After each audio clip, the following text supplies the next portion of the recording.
So next time you scroll past a headline about a dangerous woman, pause before letting the label be the whole story.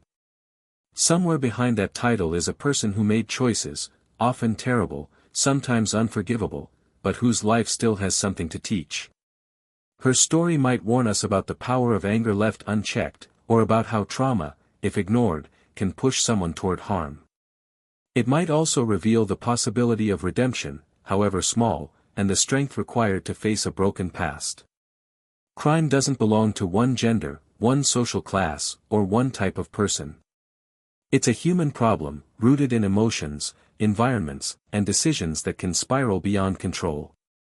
By learning from these women, from their mistakes, their struggles, and even their attempts at growth, we gain insight not just into the darkest corners of human behavior, but also into the resilience that can exist even after tragedy. In the end, their lives are cautionary tales, but also complex lessons about justice, accountability, and hope. They remind us to protect what keeps us steady, empathy, support systems, and clear boundaries.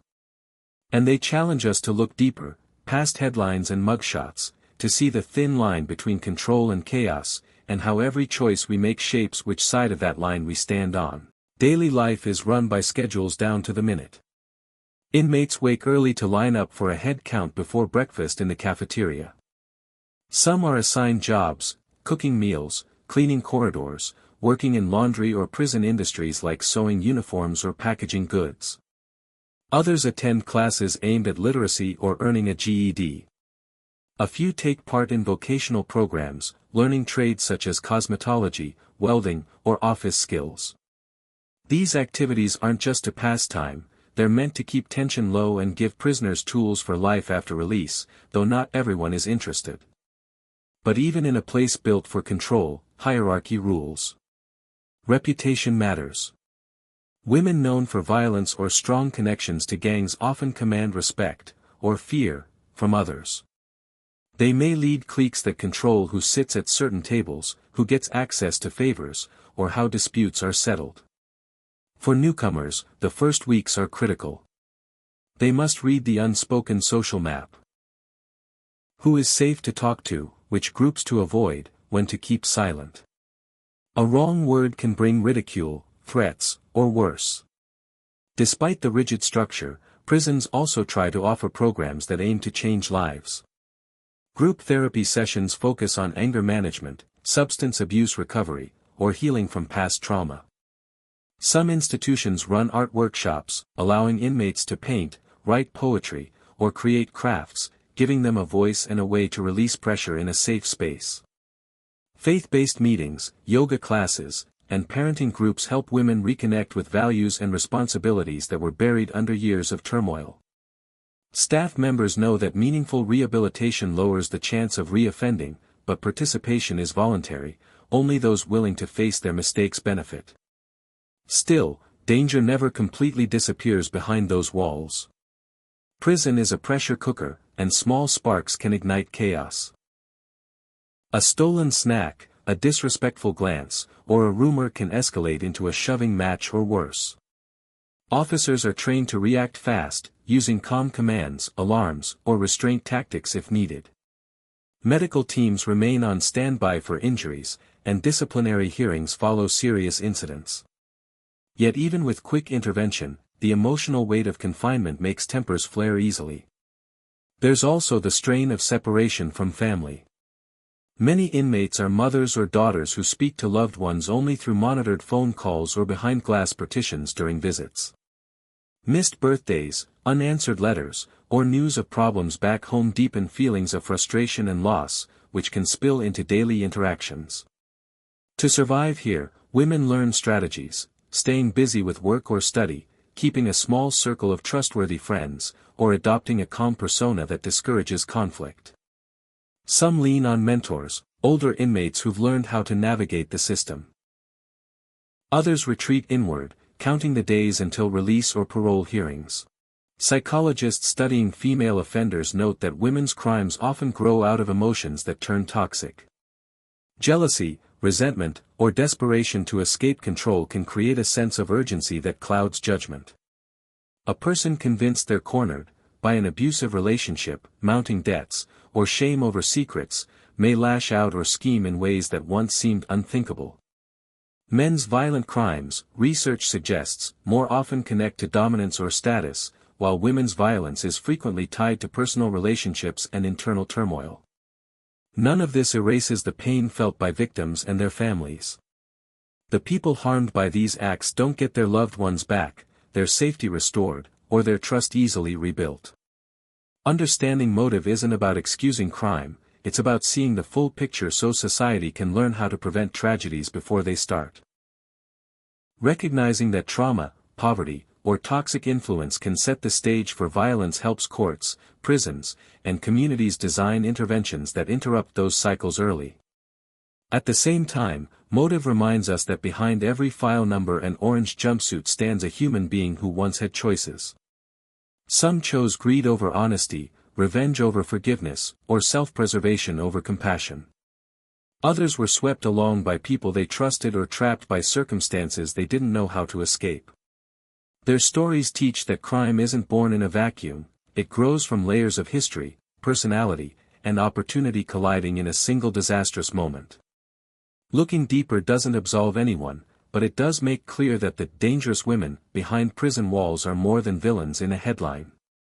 They are complicated people whose decisions, shaped by pain, ambition, or misguided loyalty, carry devastating consequences. Understanding that complexity is essential if we want fewer lives, victims and offenders alike, to be lost to violence and crime. When we hear the phrase, dangerous criminal, our minds almost automatically picture men, gang leaders, serial killers, mob bosses. But inside America's toughest prisons, a very different truth comes into focus: crime has no gender. Women, too, have stepped over lines that most of us would never dare cross. Their stories upend the stereotype that women are always caretakers or peacemakers. They remind us that unchecked anger, greed, or trauma can be just as destructive in a woman's hands as in a man's. Yet the picture isn't one-dimensional. Behind each headline about a dangerous woman lies a complex human story. Some of these women were once mothers tucking children into bed, students dreaming of careers, or daughters planning ordinary futures. Somewhere along the way, pressure, pain, or temptation steered them off course. Their crimes may be shocking, but they are also evidence of how fragile the line is between order and chaos, how quickly desperation or rage can twist a person's judgment. Even inside high-security facilities, many of these women begin to see their lives differently. For some, prison becomes the first place where they feel truly safe from the chaos of abusive relationships or dangerous streets. Removed from constant threats, they finally have the space to examine what led them there. Some join therapy or substance abuse programs, trying to understand their triggers and develop tools to respond differently in the future. Others pursue education, earning GEDs, vocational certificates, or even college degrees through correspondence programs. These efforts don't erase the damage they caused, but they plant seeds of change. A growing number of inmates also take on mentorship roles inside prison walls. They talk with younger prisoners who arrive angry or scared, urging them not to repeat their own mistakes. They volunteer in literacy programs or faith-based groups, sharing stories of the consequences that come from bad decisions. Some even create art, music, or writing that speaks to accountability and redemption. For them, helping someone else avoid the same path becomes part of making amends. But rehabilitation isn't automatic. It takes structure, opportunity, and a willingness to face the past honestly. Society has to walk a careful line, keeping communities safe by holding offenders accountable, while also allowing room for growth. Prisons that combine firm discipline with counseling, skills training, and healthy outlets often see lower rates of reoffending. On the other hand, environments that are only punitive can harden people, deepening resentment instead of fostering change. For the public, understanding this balance is crucial. When we lump every inmate together under the label of monster, we lose sight of solutions. Accountability matters, victims and their families deserve justice, but there's also value in seeing people as more than the worst thing they've ever done. Some women will never leave prison because their crimes were too severe. Yet even they can serve as living reminders of why prevention, mental health support, and early intervention are so important in our communities. It's also worth remembering that for many inmates, prison is not just punishment but a daily test of patience and self-control. Living in a world of strict rules, constant surveillance, and limited contact with loved ones is emotionally heavy. Those who use that time to rebuild themselves show a resilience that deserves recognition, even if freedom is no longer part of their future. Another name that still unsettles people decades later is Judith Neal. At just 18 years old, she and her husband committed a kidnapping in Alabama that spiraled into a horrific murder. The cruelty of the crime stunned the South and led prosecutors to pursue the death penalty. Neal narrowly escaped execution after her sentence was commuted to life in prison, but the details of her case still haunt law enforcement veterans. Inside prison, she's a reminder that age doesn't always limit the capacity for violence, and that some of the most shocking crimes can come from those you'd least expect. These are just a few examples, but they illustrate a pattern seen in women who occupy the highest risk tier of America's prisons. Some, like Wernos, lash out after years of abuse or instability. Others, like Blanco, are motivated by ambition and a desire for dominance in dangerous industries. And then there are those, like Neal, whose decisions seem to defy explanation entirely. A collision of bad influences, immaturity, and moral collapse. What unites them isn't just the severity of their crimes, but the clarity with which they stepped across moral lines most of us can't even imagine approaching. They planned, acted, and often justified their behavior, even as it left devastation behind. Their stories challenge stereotypes about women as inherently gentle or nurturing. They prove that, under the right, or wrong, circumstances, anyone can be capable of shocking acts. For prison staff, these inmates are more than case studies. They're daily realities, requiring constant vigilance to ensure order and safety. For society, their stories are cautionary tales about how desperation, greed, trauma, or unchecked rage can twist a life toward unthinkable ends.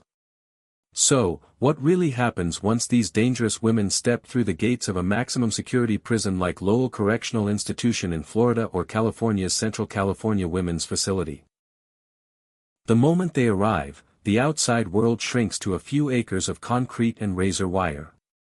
Their names become numbers, their clothes replaced by state-issued uniforms, and their personal freedom reduced to a list of strict rules posted on a wall. From that point on, every movement is monitored. Officers note where each inmate is, in the yard, at work duty, in a classroom, or locked in her cell.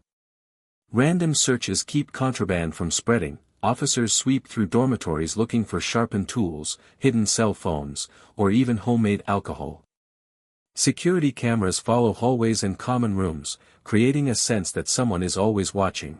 The cell doors slam shut, a heavy, echoing sound that seems to swallow the air around it. Behind those iron bars live some of the most dangerous women in America. They're not movie villains or exaggerated characters from a crime drama. They are real people, flesh and blood, whose choices sent shockwaves through their families, their communities, and sometimes the entire nation. Each of them has a story that begins far from the stark gray walls they now call home. Some once led seemingly ordinary lives, parents who tucked children into bed, co-workers who shared morning coffee, neighbors who smiled across the fence. Others walked darker paths from the start, shaped by abuse, addiction, poverty, or relentless violence. But at some point, every one of them crossed a line so extreme that there was no turning back. Their crimes range from cold-blooded murders to intricate fraud schemes, from violent robberies to chilling kidnappings. Some became infamous for orchestrating large-scale drug operations, moving millions of dollars worth of narcotics while leaving destruction in their wake. Others gained notoriety for acts of pure brutality, lashing out with little warning or remorse. There are even women whose names barely made the news, yet the details of their offenses reveal a level of calculation that keeps seasoned investigators awake at night. These inmates aren't just serving sentences, they are locked away in facilities built to contain the country's highest-risk offenders. Maximum security prisons like Lowell in Florida, Bedford Hills in New York, or the Central California Women's Facility are fortresses designed for control. Towering fences topped with razor wire surround sprawling yards. Security cameras track every corridor. Correctional officers watch from booths, radios clipped to their vests, ready to respond in seconds if tensions boil over. Inside, life is stripped to the basics. Cells hold 2 bunks, a small desk, and a steel toilet. Meals are eaten under watchful eyes in echoing cafeterias. Time in the yard is limited and carefully scheduled. Every movement, from visits with family to trips to the infirmary, is accounted for. Yet even under constant supervision, these prisons hum with a tense energy. Hierarchies form, alliances shift, and respect can mean the difference between safety and danger. But there's more to these stories than violence and control. Many of these women carry layers of pain, regret, or defiance that complicate their reputations. Psychologists and criminologists who study female offenders note that their pathways to serious crime often differ from men's. While some chase power or profit, others act from fear, anger, or desperation. Some were trapped in cycles of abuse and fought back in deadly ways.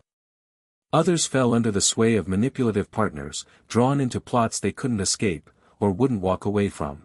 That doesn't erase the harm they've done.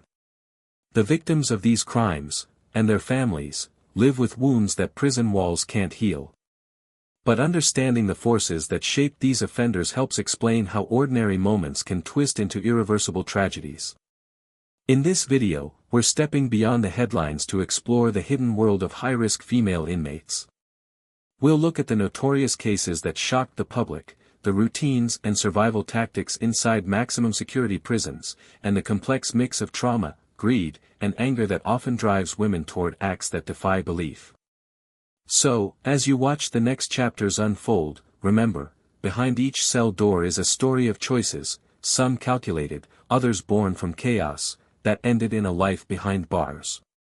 This isn't just a tale of crime, it's a look at the fragile line between control and catastrophe, and at the human cost when that line is crossed.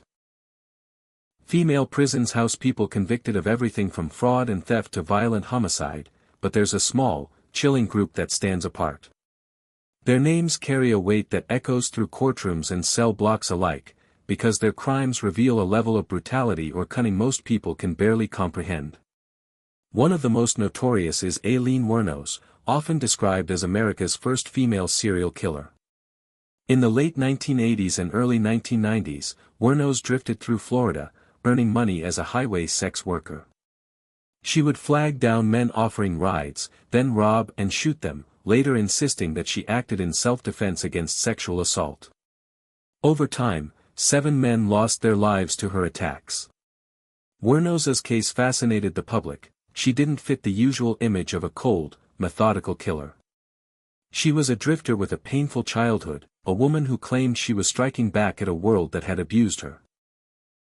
Documentaries and a Hollywood film brought her story into the spotlight, but behind prison walls she was stripped of that mystique, just another inmate waiting for justice to run its course. Then there's Griselda Blanco, a figure who still looms large in the history of organized crime. Nicknamed the Black Widow and the godmother of cocaine, Blanco carved out her empire during Miami's drug wars of the 1970s and 80s. She orchestrated smuggling routes that brought tons of cocaine into the United States, pulling in millions of dollars a month. But her fortune came with a trail of violence, assassinations ordered on rivals, partners, and even those within her own circle. Blanco's reputation followed her everywhere, including inside prison gates. Inmates whispered about her power, and even guards regarded her with caution. To many, she was proof that a woman could be every bit as lethal, and as strategic, as the men who dominated cartel headlines. Life inside a women's maximum security prison is a paradox. It's both rigidly ordered and unpredictably volatile, a place where rules attempt to keep peace, yet personalities and past traumas simmer just beneath the surface. For the most dangerous inmates, confinement isn't just about paying for crimes, it's a constant test of patience, self-control, and the will to endure a world where freedom is a memory and survival depends on understanding an entirely new code. To truly understand these women, we have to look far beyond the headlines that label them monsters or cold-blooded killers. A mugshot captures only a single frozen moment. It doesn't reveal the complicated web of motives, histories, and circumstances that led someone to commit an unthinkable act. Their reasons are as varied as their faces: revenge, greed, survival, even twisted love stories that spun out of control. For some, the path begins in cycles of abuse and trauma. Studies show that many women serving long sentences for violent crimes grew up in homes marked by neglect, domestic violence, or addiction. As children, they learned to protect themselves by fighting back or numbing their emotions. Over time, pain hardens into anger, and when a situation triggers old wounds, that anger can erupt in dangerous ways. A woman who lashes out at a partner, rival, or stranger may be repeating patterns learned in childhood, even if she doesn't consciously recognize them. Others are drawn in by the lure of power and easy money. Organized crime, drug trafficking, and large-scale fraud don't belong only to men. A handful of women have built their own empires, carefully plotting every move. They discover that controlling cash, territory, or secrets gives them a rush in status they couldn't find in ordinary jobs. But the same ambition that fuels their rise also makes them ruthless when protecting what they've built. Violence or intimidation becomes just another business expense. Then there are the offenders whose stories intertwine with dangerous partners. Some crimes begin as a twisted extension of loyalty or love: a girlfriend hiding stolen goods, a wife helping cover up an assault, or a young woman persuaded to lure victims into a trap. In certain cases, manipulation or coercive control plays a role. A partner threatens, isolates, or grooms them until the line between choice and compulsion blurs. Yet, even if pressure pushed them forward, the law still holds them accountable for the harm they caused.